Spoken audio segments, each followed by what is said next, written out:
আসসালামু আলাইকুম এভরিওয়ান। আমরা এই মুহূর্তে আছি আমাদের রেলোমেন্সের বনানী ব্রাঞ্চে।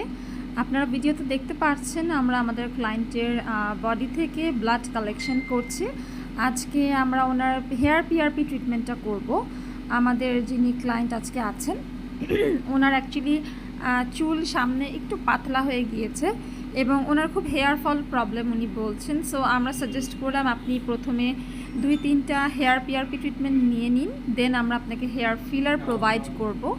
সো এই ট্রিটমেন্টটা করার জন্য আমরা ক্লায়েন্টের নিজস্ব ব্লাড কালেকশন করি। ওনার ব্লাডটা আমরা ওনার সামনেই কালেক্ট করে থাকি অ্যান্ড দেন আমরা এই ব্লাডগুলো কিন্তু যেটা করে থাকি, আপনারা দেখতে পাচ্ছেন একটা সেন্ট্রিফিউজ মেশিন আছে, এই সেন্ট্রিফিউজ মেশিনে আমরা দিয়ে দিলাম।